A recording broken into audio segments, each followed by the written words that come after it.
Hello friends, இந்த மாதிரி bit நோட்டீஸுக்கான design உங்களுக்கு வேணும்னா சொல்லுங்கள். இதே பிட் நோட்டீஸை நீங்கள் இப்படி A4 சைஸில் கூட நீங்கள் பிரிண்ட் அவுட் எடுத்து வீட்டு வாசலில் கூட தொங்க போட்டுக்கலாம். பிட் நோட்டீஸாகவும் யூஸ் பண்ணிக்கலாம். இல்லைனா பேனர் மாதிரி சின்ன சைஸில் பேனர் மாதிரி போட்டுக்கலாம். இது வீட்டு வாசலே நீங்கள் அழகாக தொங்க விட்டுக்கலாம். சின்ன சைஸு 3க்கு 2 ஃபீட்டு பேனர். இது நம்ம கேட்டில் தொங்க விடுவாங்களே, உங்களுக்கு எதுலனாலும் கூட நீங்கள் தொங்க விட்டுக்கலாம். இது பிட் நோட்டீஸு, அப்புறம் visiting card design, social media post எதுனாலும் உங்களுக்கு நான் பண்ணி கொடுக்குறேன்.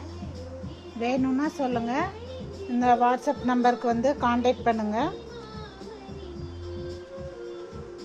ஒரே டிசைனை நீங்கள் அழகாக இதுக்கும் பிட் நோட்டீஸ்க்கும் போட்டுக்கலாம். இந்த மாதிரி பிரிண்ட்டுக்கும் யூஸ் பண்ணிக்கலாம், பேனருக்கும் யூஸ் பண்ணிக்கலாம், விசிட்டிங் கார்டுக்கும் யூஸ் பண்ணிக்கலாம், சோசியல் மீடியா போஸ்ட்டுக்கும் யூஸ் பண்ணிக்கலாம். Thank you friends.